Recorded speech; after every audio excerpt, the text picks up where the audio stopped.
The Parrot and the Grocer by Rumi. There was once a grocer who owned a handsome green parrot who sang amiably and spoke most eloquently. The parrot was not only an ideal companion, but also a perfect guard for the grocer's shop. He kept watch all hours of the day and spoke amiably with the customers, entertaining them and thus increasing the grocer's sales. One day, when the grocer left the shop in the parrot's care, having gone home for lunch, a cat suddenly ran into the shop chasing a mouse and frightening the bird.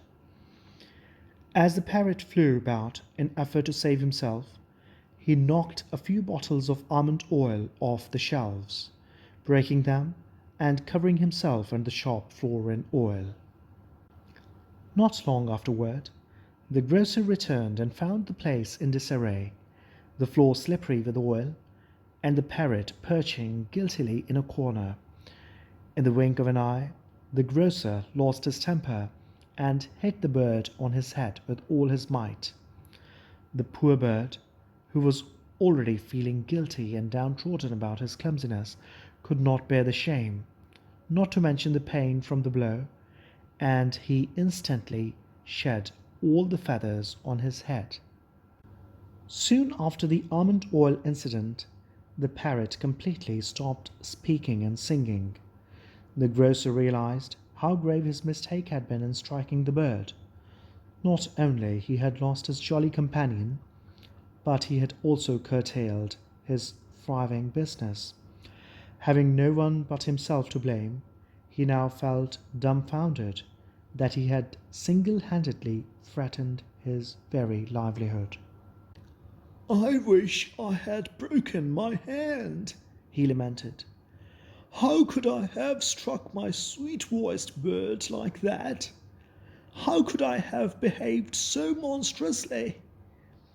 The grocer began to give alms to each and every poor dervish who passed by his shop, hoping that by doing good deeds he might be forgiven and his bird might again start to exercise his mesmerizing voice. After 3 days and nights of remorse and suffering the parrot's silence, the grocer came into luck. A bald dervish walked into the shop, and instantly the parrot began to speak. "Did you spill bottles of almond oil too?" The handful of customers in the shop were amused and smiled at the parrot, who had innocently thought that the bald man had suffered the same fate as himself. "Darling little parrot," said one of the customers compassionately, "never equate one action with another. One must never compare oneself to others, even though they may appear to be the same on the surface. Truly, nothing is as it seems."